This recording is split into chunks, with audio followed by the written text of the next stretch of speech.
મતદાતાઓ માટે મોદીજી અત્યારે લાઈવ આવ્યા, વર્ચ્યુઅલ બેઠક કરી, આખું આયોજન શું વાત કરો?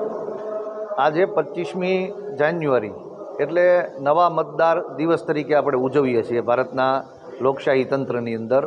એ નિમિત્તે આજે વડાપ્રધાનશ્રીએ નમો નવા મતદાતા એટલે કે નવા મતદારો, ભારતનું જે ભવિષ્ય છે કે જે પ્રથમ વખત મતદાન કરવાના છે એવા મતદારોને વંદન નમન કરવાનો કાર્યક્રમ હતો. અને પીએમ સાહેબ વર્ચ્યુઅલી આખા દેશની અંદર જે લોકો કોલેજના સ્ટુડન્ટ છે કે 18 વર્ષથી ઉપરના જે લોકો છે એમની સાથે લાઈવ વર્ચ્યુઅલી જોડાણા હતા. એ નિમિત્તે સાવરકુંડલા ખાતે પણ કાણકિયા કોલેજની અંદર આ કાર્યક્રમ યોજાયેલો નવા મતદારોને વંદનનો.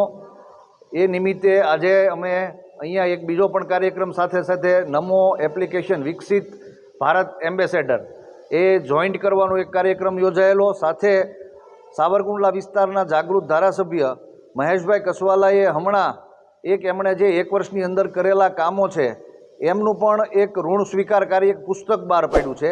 એ પુસ્તક અમે કોલેજના પ્રિન્સિપાલ અને બુદ્ધિજીવી પ્રોફેસરશ્રીઓને અને લાઇબ્રેરીમાં રહે, જેથી નવા મતદારો અને યુવાનો આમનાથી માહિતગાર રહે.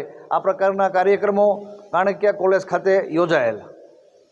અમારી તમામ માહિતીથી અપડેટ રહેવા માટે જોડાયેલા રહો કેડી ન્યૂઝ સાથે.